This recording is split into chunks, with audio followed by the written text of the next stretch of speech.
Hello,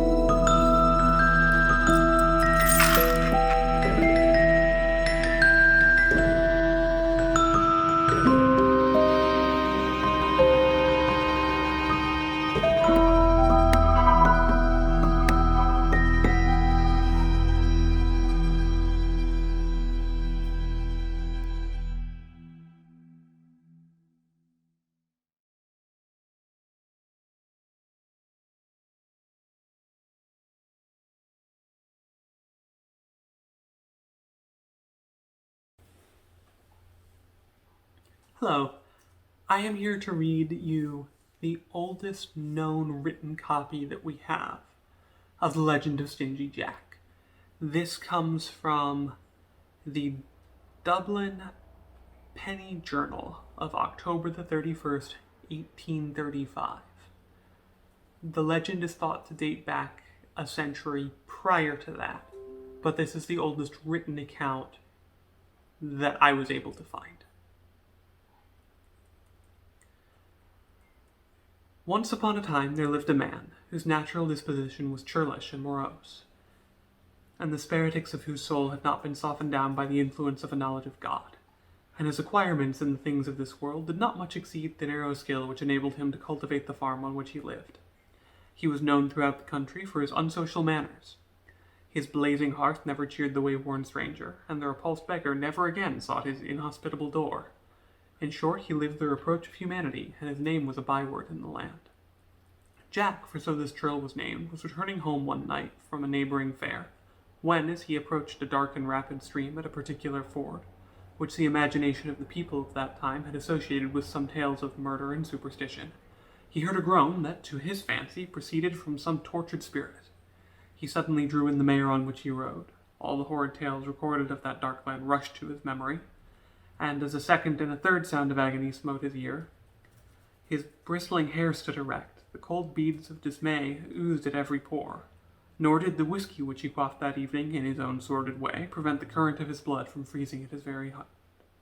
But when the horrid sounds were again repeated, he summoned nerve sufficient to inquire what he could do for the tortured soul that crossed his path in that glen of gloom and horror. "For the love of heaven," said the voice, "take me to some human habitation, for I am no tortured spirit, but a poor homeless wanderer, who have lost my way on the wild moor, and have lain down here to die, for I durst not cross this rapid water. So may mercy be shown you in your hour of need, and in the day of your distress." Delivered from supernatural terrors, the peasant's soul softened into humanity. With an indescribable feeling of pity, which never till that hour reached his heart, he dismounted and saw extended on the damp earth a very aged man, with a white beard, who was evidently borne down with the load of years and misery. He wrapped the aged sufferer in his warm greatcoat, placed him on the saddle, and then mounting up on the crupper, he supported the object of his pity till he reached home. His wife smiled to behold her gruff husband engaged in the unusual office of hospitality, and wondered much what charm could have soothed his unsocial soul to kindness. The miserable stranger received every necessary that her cupboard afforded, was laid to rest in a warm bed, and in a short time his grief and infirmities were forgotten in sound repose. About the dawn of day, Jack was awakened from his sleep by a bright blaze of light that shone through all the cabin. Unable to account for the sudden illumination, he started to his feet from the bed, when his progress was instantly checked and his astonishment greatly augmented to behold a young man of celestial beauty, wrapped in white garments.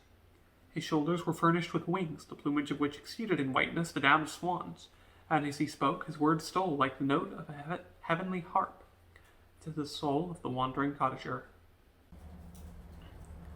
"Mortal," said the celestial visitant, "I am one of the angels commissioned to watch over the sons of Adam.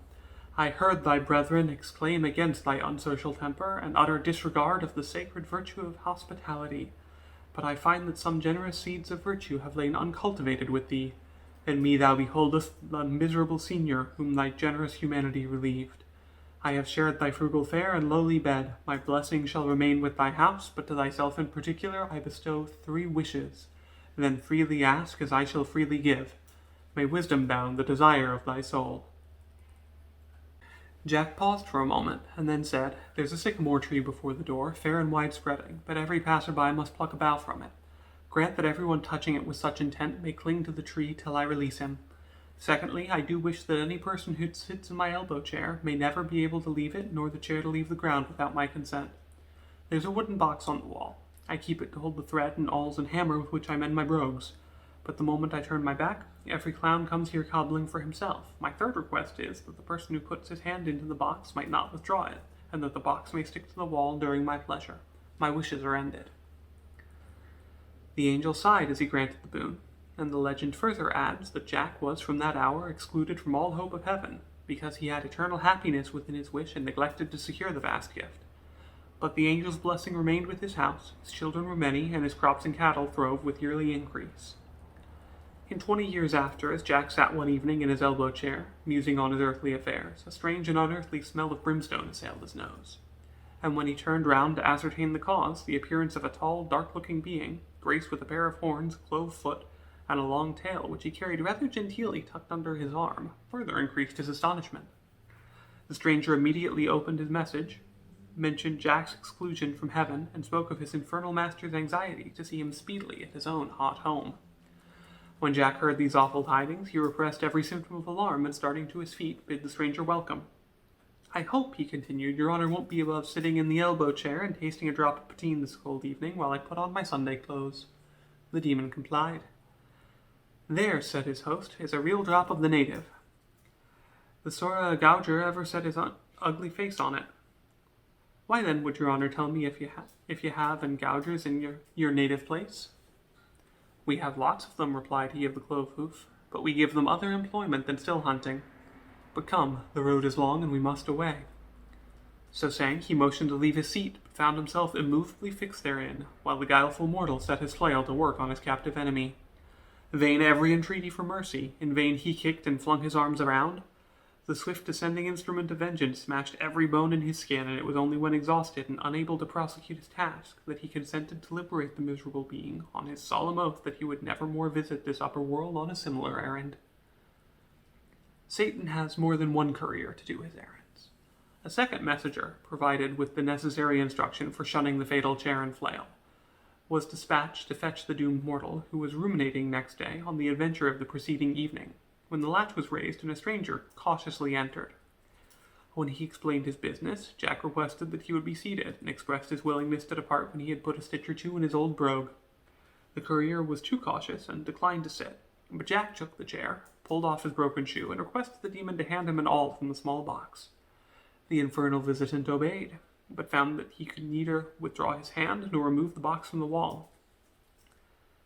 He cast a glance of dismay at his mortal antagonist, who sprung to the flail and bestowed such discipline as forced the present visitor to submit to the same conditions for his release that his brother devil had done.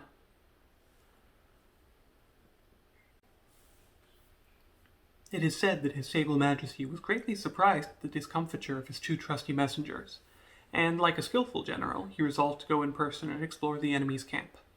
He ascended from the netherworld through Mangerton Mountain, near Killarney, where that barren and bottomless pool called the Hole of Hell now fills up the funnel which formed his upward passage. He looked round from the lofty height into the far country, and with the sagacity of the vulture in quest of his prey, directed his course to Jack's habitation.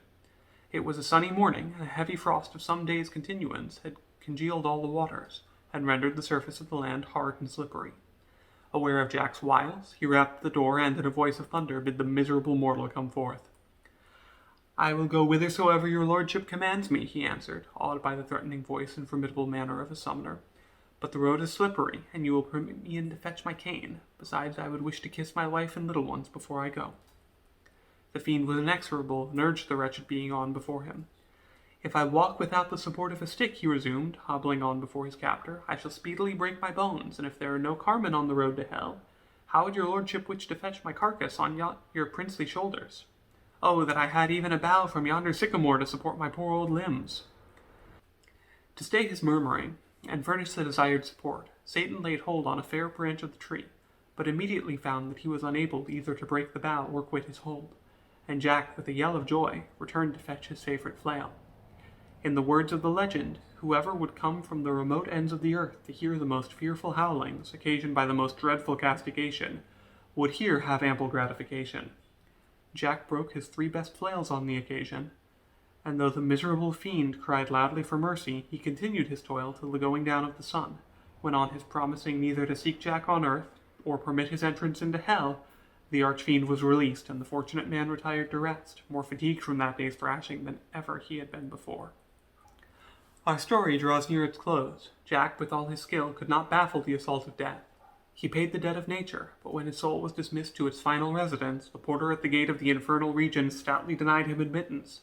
The fiends turned pale with affright, and even Satan himself fled within the lowest depths to hide his head from the dreaded enemy.